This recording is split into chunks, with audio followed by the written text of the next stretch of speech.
বিসমিল্লাহির রহমানির রহিম। সুপ্রিয় শিক্ষার্থীরা, আজকে আমি জিন তত্ত্ব ও বিবর্তন পড়াবো। তো জিন তত্ত্ব ও বিবর্তনের এই অধ্যায়ের সবচেয়ে যে গুরুত্বপূর্ণ বিষয় সেটা জিন কি। তো এই জিন নিয়েই সমস্ত আলোচনা, সমস্ত চ্যাপ্টার জুড়েই জিনকে কেন্দ্র করে আলোচনা। তো জিনকে কেন্দ্র করেই সমস্ত কিছু কাজে জিন সম্পর্কে একটা পরিষ্কার ধারণা থাকা তোমাদের সকলের জন্য গুরুত্বপূর্ণ। তো জিন সম্পর্কে যদি আমি আলোচনা করি, তো জিন কি, তাহলে আমরা প্রথমেই চলে যাই কোষের গঠনে। শিক্ষার্থীরা, তোমরা কোষের গঠনে খেয়াল করেছো অবশ্যই যে আমরা কোষের প্রাণ বলছি নিউক্লিয়াস। কোষের যে মস্তিষ্ক বলি সেটা নিউক্লিয়াস।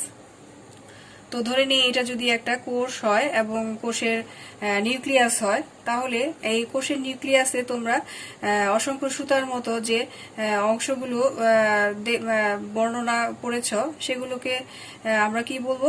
সেগুলোকে আমরা বলি ক্রোমোজোম।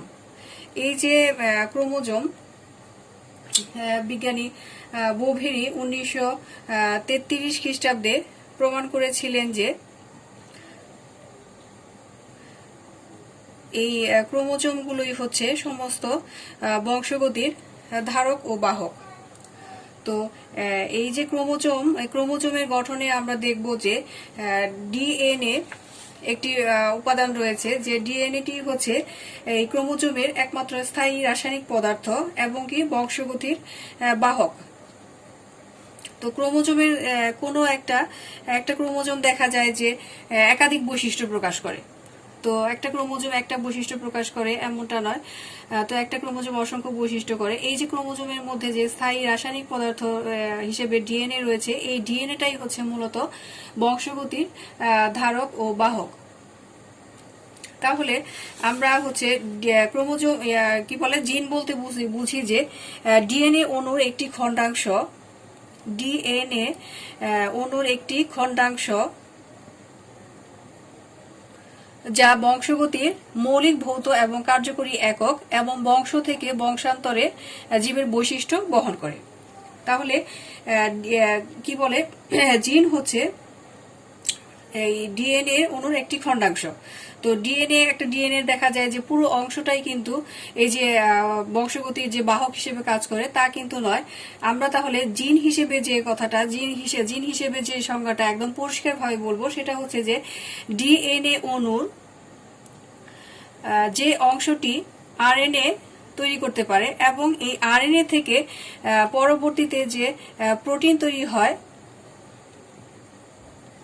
এই প্রোটিনটি আসলে কি বলে, জীবের সকল বৈশিষ্ট্য প্রকাশ করে। তাহলে ডিএনএ অণুর যে এক কথায় একদম পরিষ্কার সংজ্ঞা যে ডিএনএ অণুর যে অংশটি আরএনএ তৈরি করতে পারে, সেই অংশটিকেই আমরা জিন বলবো। তো এই যে তাহলে আমরা বুঝতে পারলাম যে ডিএনএ অণুর প্রত্যেকটা অংশই, মানে প্রত্যেকটা খণ্ডাংশই আরএনএ তৈরি করতে পারে না। ডিএনএ অণুর যে অংশটি আরএনএ তৈরি করতে পারে, সেই অংশটিকে আমরা জিন বলবো। তো শিক্ষার্থীরা, তোমরা এইখানে একটি ডিএনএ একটি গাঠনিক চিত্র খেয়াল করবে। তো এই গাঠনিক চিত্র দিয়ে আমরা বিষয়টা একটু পরিষ্কার হই। যেমন ধরো, ডিএনএ অণুর এই যে এই অংশটাকে যদি আমি ধরে নেই যে এইখান থেকে যে আরএনএটা তৈরি হচ্ছে, সেই আরএনএটা, এই আরএনএ যে প্রোটিনটা তৈরি করে, আরএনএ থেকে যে প্রোটিনটা তৈরি হচ্ছে, এই প্রোটিনটা আমাদের উচ্চতার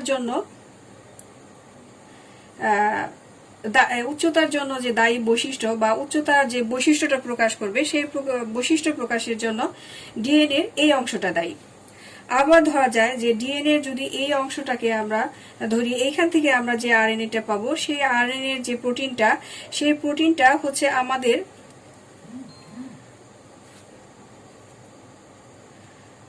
গায়ের রঙের জন্য দায়ী। তো তাহলে দেখা যাচ্ছে যে এই অংশটা ঠিক এইভাবে দেখা যাইল যে আরেকটা অংশ যেটা আমাদের দেহের আরেকটা বৈশিষ্ট্যের জন্য দায়ী। তো শিক্ষার্থীরা, তোমরা খেয়াল করবে যে এই যে অংশগুলো, এগুলো আরএনএ থেকে যে প্রোটিন তৈরি করা, সেই প্রোটিন তৈরি করতে পারতেছে।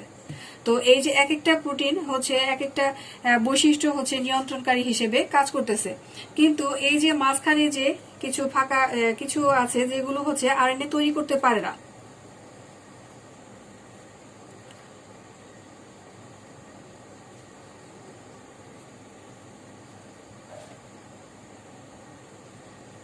তৈরি করতে পারে না, তাহলে এই যে প্রোটিনগুলো এগুলো দ্বারা কোনো আরএনএ তৈরি হয় না, অর্থাৎ এগুলো কোনো বৈশিষ্ট্য প্রকাশে সক্ষম নয়। আর এই যে পৃথক পৃথক বৈশিষ্ট্য,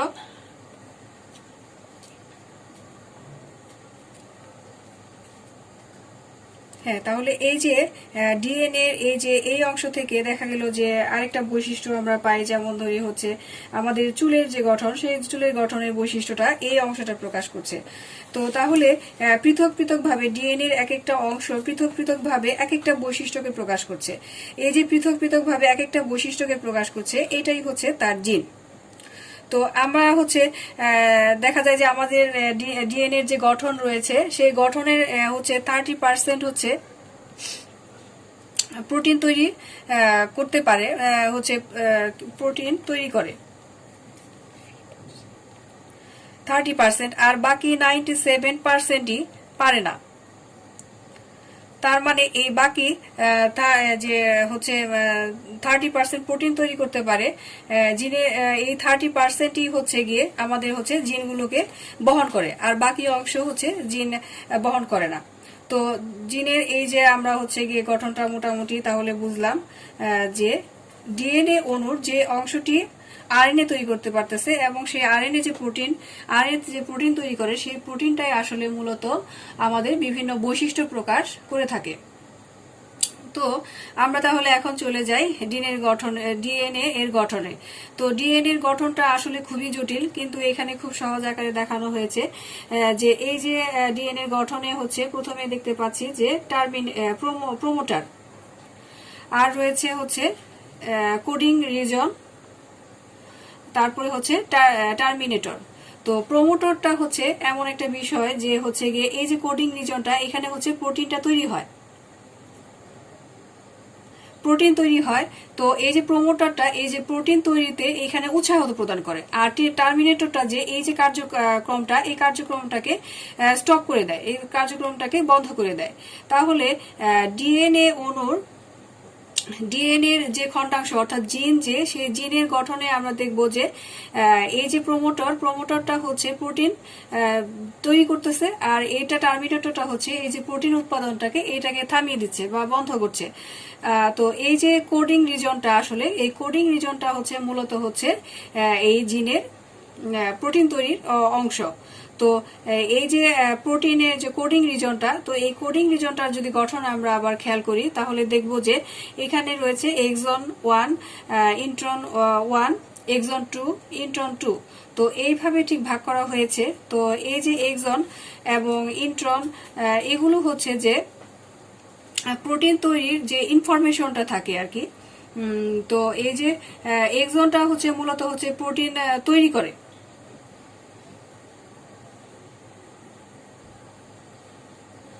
আর হচ্ছে ইন্ট্রনটা এটা পারে না, প্রোটিন তৈরি করতে পারে না।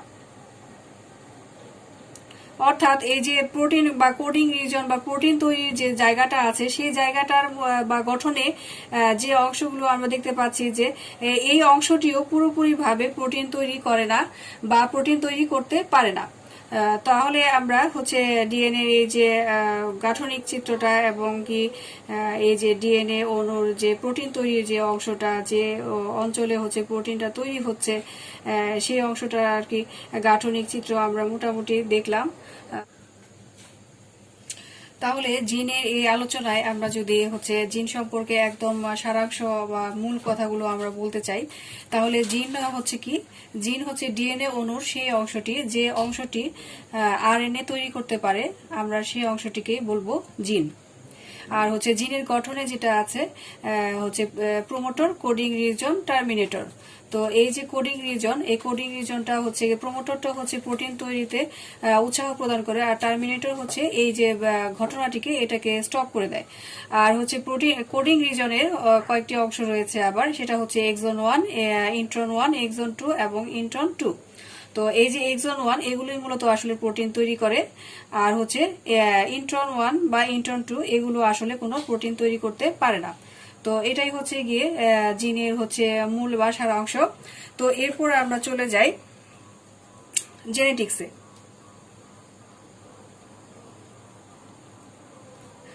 জেনেটিক্স কি? জিন বংশগতি নিয়ন্ত্রণ করে। আসলে জিন যেহেতু জিন দ্বারাই বংশগতিটা নিয়ন্ত্রিত হয়, তাই জিনের কাজ এবং আচরণ সম্পর্কে অধ্যয়নটাই হলো জেনেটিক্স। জীববিজ্ঞানের যে শাখায় জিনের গঠন, কাজ, বংশ পরস্পরায় সঞ্চালনের ধরন, ফলাফল সম্বন্ধে আলোচনা করা হয় তাকেই জিন তত্ত্ব বলা হয়। বিজ্ঞানী উইলিয়াম বেটসন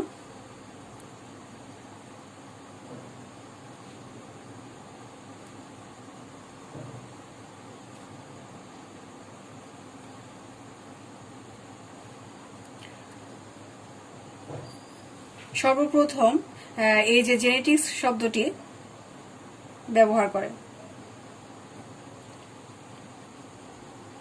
তাহলে জিন কি সেটা আমরা জানলাম, এবং জেনেটিক্স কি? জেনেটিক্স হচ্ছে বংশগতির জীববিজ্ঞানের যে শাখায় জিনের গঠন, কাজ, বংশ পরস্পরায় সঞ্চালনের ধরন, ফলাফল সম্বন্ধে আলোচনা করা হয় তাকেই জিন তত্ত্ব বলা হয়। তো এই বর্তমানে আমাদের হচ্ছে গিয়ে বিজ্ঞানের যে সবচেয়ে হচ্ছে গিয়ে আলোচিত এবং সমালোচিত বিষয় হচ্ছে সেটা হচ্ছে জেনেটিক্স। এই যে আমাদের আরেক কিছু বিষয় জেনে রাখা দরকার যে আমাদের যে এত জনসংখ্যা, এই যে এত জনসংখ্যার যে খাদ্য যে চাহিদাটা, এটা আসলে মূলত হচ্ছে বর্তমান যে এই জেনেটিক্সেরই একটা সুফল। এরপর হচ্ছে আমাদের যে বিভিন্ন ধরনের বংশগত রোগ রয়েছে এবং এই যে রোগগুলো কিভাবে নিরাময় করা যায়, এবং উন্নত ফলনশীল যে ফসল উৎপাদন, উন্নত ভালো জাতের যে পশু উৎপাদন, এই সমস্ত কিছুই আসলে জেনেটিক্সের সুফল। তো প্রিয় শিক্ষার্থীরা, তাহলে আজকে এ পর্যন্তই। ভালো থেকো, সুস্থ থেকো। ধন্যবাদ সবাইকে।